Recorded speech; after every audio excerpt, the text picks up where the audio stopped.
Darius Garland. Darius made it. Let's go. DG made it, man. I love to see it, bro. Shout out DG. Shout out DG for making it.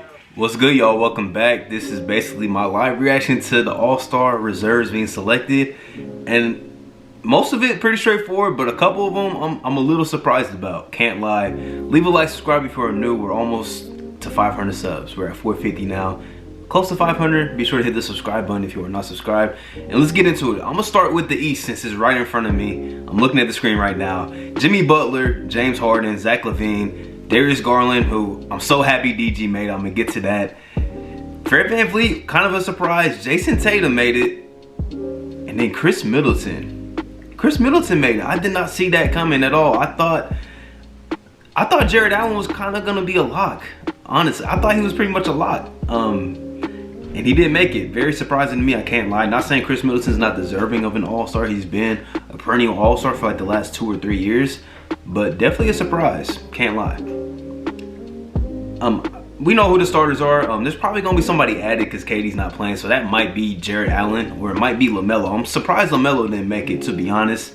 But man, we know what the starters look like.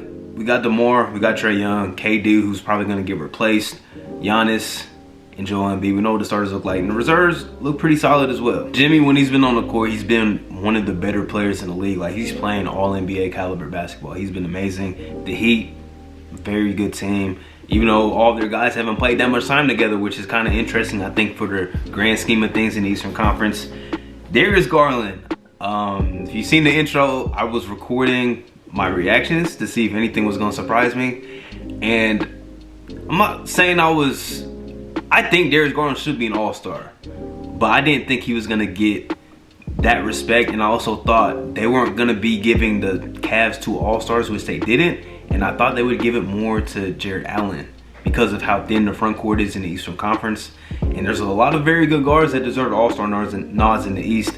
And I thought DG was going to kind of get snubbed, but he didn't. I'm very happy about that because he deserved it. He's been amazing. He's been one of the more, I don't want to say improved because he was very good last year, but he's even better this year, even if his counting numbers don't say it. And somebody who just needs to be a little more known around, NBA fandom. I feel like a lot of people, maybe outside of like, the average NBA fan probably isn't like, oh, Darius Garland, like I'm really like hip to him, like how he plays, how elite he really is.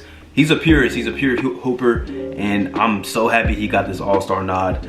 Can't lie, I was kind of surprised when I saw Chris Middleton made it. I thought that meant like Jason Tatum might not make it because the Celtics have underachieved. But JT's been very good, even though his like percentages and stuff have been down this season, but he's still been good. And still a question on who you would give the All-Star to in Boston, but Jaylen Brown's listed as a guard, and like I mentioned, there's just a lot of good guards in the Eastern Conference. Happy to see Zach LaVine made it, 2-time All-Star now, and he's a guy that went from the empty stats narrative to now he's a perennial All-Star on the #1 team in the Eastern Conference.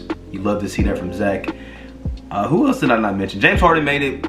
This is a down year from James Harden. It's like 22 and 9 assists. That's a down year for James Harden. A lot of guys would kill to have those kind of numbers. He just put up a stinker last night, though. I'm gonna need James to start playing better, bro. The Nets needed to because they've been struggling. And honestly, Freddie, this surprised me in a good way because when I made my ballot a month ago, I was on the fence between Fred and LaMelo. And at that time, I gave it to LaMelo. But then right after that, Freddie turned it up even more. And he started having 30 pieces after 30 pieces and just big time games, big time shots. Man's plays nearly every minute of every game. And the Raptors are better than people expected. And a lot of that's due to Fred VanVleet. So I'm happy to see he got the All-Star nod. But man, Chris Middleton, that surprised me because I didn't even really have him. I didn't have him in my scope of All-Stars. Even like Snubs, I didn't have him really anywhere to be found. I think Drew Holiday's been a little better than him this season, but obviously, like we've mentioned so much in this process, the forward pool in the Eastern Conference and just in the league in general, with all the injuries, it's not that deep. So, Chris Middleton got the nod, the Bucks got 2 All-Stars. I'm gonna just say I'm a little bit surprised about that. But shout out to Cash Money. I'll be interested to see who gets the nod since KD's probably not playing. I think the injury replacement can be anybody. It doesn't have to be a position. So it could be Jared Allen or it could be LaMelo, or maybe somebody else that I'm not even thinking of. But shout out to the guys in the East that did make it. Happy for Darius Garland, big time for him. Let's move on to the West. The West was pretty straightforward, and I was hoping for chaos, but it didn't happen. D-Book, Luka, Rudy Gobert, Draymond Green, Karl-Anthony Towns, Donovan Mitchell, and CP3 rounds it out. Draymond announced on TNT that he's not going to be playing in the All-Star game, so that opens up a spot. And y'all know I've been an advocate for DeJounte Murray to make the All-Star game for like the last month and a half. I've been preaching it, and he didn't make it. But it's still possible that he can get in as an injury replacement. Hopefully he does. He's been sensational this season. I'd be surprised if there's a next guy up that's not him, honestly. I didn't have Luka on my ballot, and I explained why in my All-Star, episode of this YouTube channel. I explained why. Mainly because he at the time he had missed a bunch of games, and when he was on the court, like, his numbers looked fine because it's Luka, but he didn't look like a Luka Doncic type of season. He just looked like he was kind of going through the motions at certain times during the season, and the Mavs were kind of struggling. But since then, they've been one of the best teams in the league, even though they've lost a couple games that they probably should have won against inferior competition. But with that being said, Luka's turned it up lately. So have the Mavs, and I understand why he's an All-Star. He definitely deserves it after the last month of basketball that he's been playing. Definitely hurt DeJounte didn't make it, but he'll probably get in. D-Book, that's inevitable.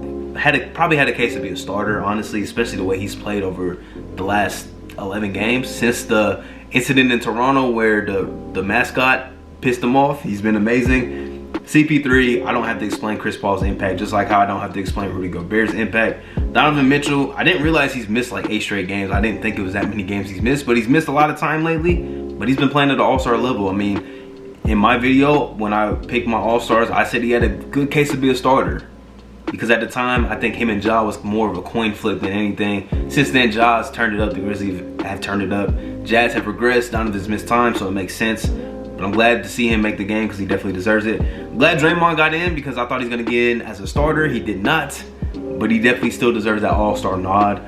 I feel like it's weird that he only has 4 All-Star selections. But then again, it does kind of make sense because he missed time one season. It kind of makes sense. But I just feel like he would have more for some reason. Because he's been elite for like 7 years. But I guess that's what happens when you don't put up like crazy statistics. It just depends. Some years you get in, some years you do not. And I'm so happy Cat made it because the Timberwolves deserve somebody. And Cat, as good as Ant has been, he's been the best player in that team. And Ant's also listed as a guard. But Cat has been amazing. He's putting up just very good numbers, efficient splits. He's answered the bell. I wanted him to come into the season and just look, more like Karl-Anthony Towns, and he's done that. And the Timberwolves have been winning games. They just blew the doors off the Nuggets the other night. They've been playing great. Cat's been playing great. I think the West was pretty straightforward. Like I said, I think DeJounte is going to get in with Draymond saying he's going to miss the All-Star game. But shout out to the guys that made it. The only one that really just surprised me out of everybody was Chris Middleton. I did not expect that to happen. Really big surprise. We'll see who gets in with the injury replacements, but shout out to the guys that made the All-Star game. Big time accomplishment. Darius Garland, first time All-Star. Andrew Wiggins, first time All-Star. John Morant, first time All-Star. Love to see it from those guys. Leave a like, subscribe once again. I appreciate y'all for tuning in. And I'll catch y'all next time to talk more hoops, man. Peace. Off season. Let's work. Hey, plotting my escape this